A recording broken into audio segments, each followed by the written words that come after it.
Gadis ini mencium pacarnya dengan malu, dan langsung melompat ke kolam renang. Kemudian, di kolam itu muncul darah. Kemudian perutnya membesar, dan yang aneh, gadis itu tiba-tiba melahirkan. Sang pacar kaget melihatnya, hingga berpikir kalau ciuman dapat membuat orang hamil. Tapi kejadian ini dialami oleh 24 wanita secara bersamaan. Mereka melahirkan bayi di hari yang sama. Kemudian seorang pria kaya mendengarnya. Dia mencari ibu-ibu muda ini, membeli bayinya dengan harga yang tinggi. Dia meyakini kalau bayi ini memiliki kekuatan. Akhirnya dia mengadopsi 7 anak, membesarkannya di vilanya sendiri.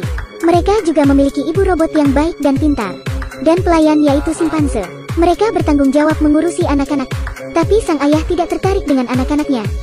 Dia hanya berpikir untuk melatih kekuatan anak-anaknya, dan untuk memperluas bisnisnya. Dia membuat anaknya mengikuti jadwal pelatihan, membiarkan mereka menguasai kekuatannya. Anak-anak itu melampaui ekspektasi. Mereka menyelesaikan tugas dengan luar biasa. Sang ayah juga membuat organisasi anak kecil paling arogan yang pernah kulihat. Nomor 1 adalah super kuat. Dia melempar perampok itu keluar dengan tangannya.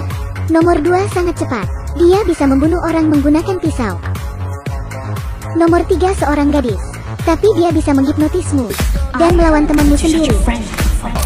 Nomor 4 dapat berbicara dengan arwah, dan bahkan dapat memanggil arwah.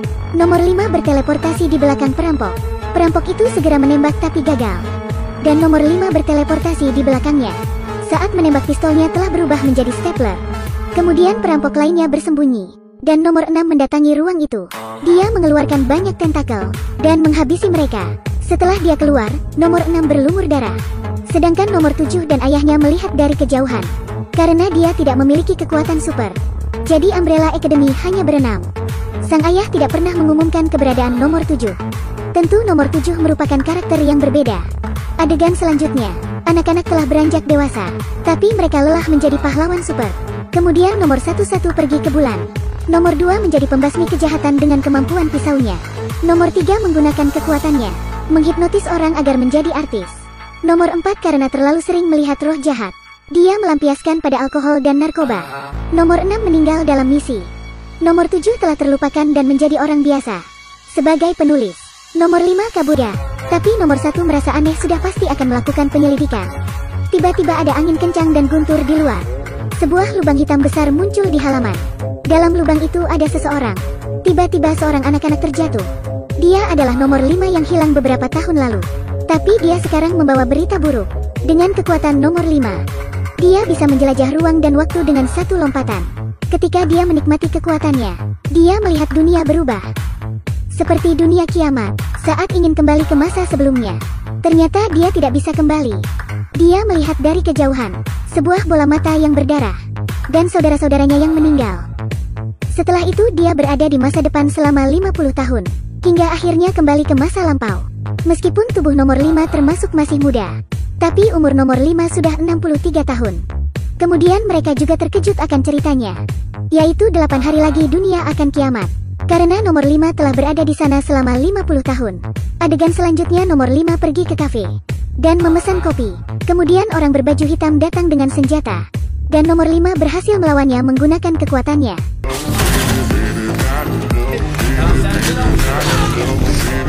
Kemudian dengan menggunakan pisau, dia mengeluarkan alat pelacak di tangannya dan membuangnya. Setelah itu polisi datang dan menganalisis peluru itu. Dapat dikatakan bahwa mereka saling memburu. Kemudian nomor 5 membawa bola mata dari masa depan dan mencari perusahaan prostetik pembuat kaki palsu. Dia ingin mencari pembeli bola mata ini melalui nomor serinya. Tapi sayangnya, saat perusahaan itu melihat daftar pembeli, ternyata nomor seri itu belum diproduksi. Hal ini membuat staf berpikir. Tapi nomor 5 tidak ingin mengungkapnya, karena pembelinya tidak terungkap. Hal ini membuat mereka merasa sulit. Nomor 5 semakin kehabisan waktu. Hal yang dilakukannya adalah menanti pembeli itu muncul. Tapi permasalahannya, karena nomor 5 ingin merubah takdir. Organisasi pengatur ruang dan waktu. Mereka ingin menangkap nomor 5 dan menghapusnya agar tidak merubah takdir.